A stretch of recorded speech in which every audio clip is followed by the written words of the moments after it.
Pierre, deux questions. Est-ce que vous sentez, vous aussi, cette fracture peut-être et cette angoisse, même si vous êtes à distance, des jeunes hommes qui seraient appelés à être mobilisés? Et deuxièmement, est-ce que vous nourrissez un quelconque ressentiment? Est-ce que vous vous dites c'est incompréhensible leur réaction? Oui, la fracture, on la sent de plus en plus. Quand on échange avec des Ukrainiens, on sent que le débat, il agite la société. On sent que, voilà, quand on parle avec nos frères d'armes ukrainiens, eux aussi commencent à avoir un peu cette lassitude vis-à-vis de la réticence de nombreux Ukrainiens à s'engager. Voilà, beaucoup bientôt ont servi depuis 2 ans, voire plus, puisque certains en fait servent depuis la guerre dans le Donbass qui a commencé en 2014. Donc oui, cette fracture, on commence à la sentir. Après, est-ce que nous, on a du ressentiment? C'est compliqué, on va dire, en tant qu'étranger, de s'arroger le droit de juger les Ukrainiens qui sont chez eux. Mais c'est vrai qu'on a parfois un peu d'incompréhension quand on va à l'arrière. En quelque sorte, au début, on était content de retrouver une vie normale à l'arrière, quand on avait passé des semaines, des mois sur le front, de retrouver en fait une économie qui marche, des restaurants qui sont ouverts et une vie normale. Finalement, de plus en plus, on ressent un certain malaise maintenant quand on revient, et on se demande en fait si certains n'oublient pas un peu que la guerre continue parfois à 1 heure de chez eux. Et donc c'est sûr que c'est pas facile à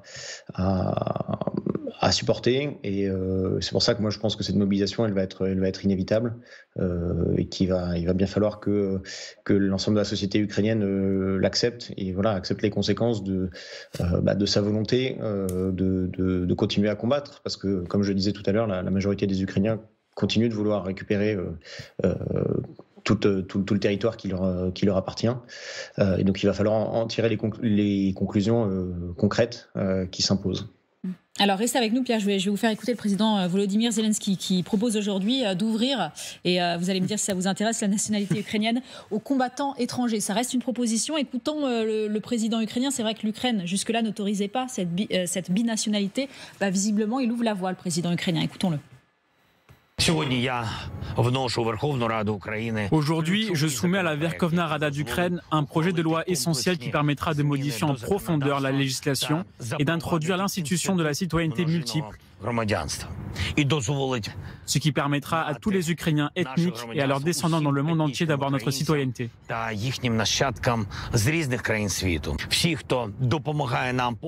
Tous ceux qui nous aident malgré les centaines et les milliers de kilomètres qui les séparent de leur terre natale, les combattants étrangers qui sont venus défendre l'Ukraine, tous ceux qui se battent pour la liberté de l'Ukraine comme s'il s'agissait de leur patrie. Et l'Ukraine le deviendra pour eux.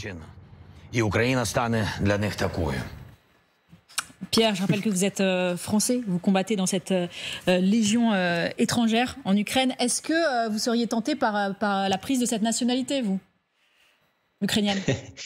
C'est une très bonne question. Pour l'instant, je me la pose pas encore de manière très concrète. Voilà, j'attends de voir ce que l'avenir me réserve en Ukraine.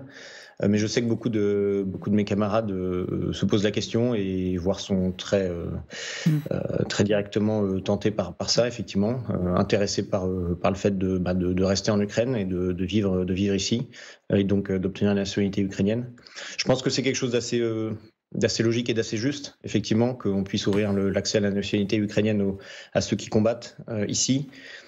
En France, on connaît bien ça, on a la Légion étrangère, et donc les Français par le sang versé, comme on les appelle, les légionnaires qui, après avoir servi pendant des années au service de la France, obtiennent la nationalité française.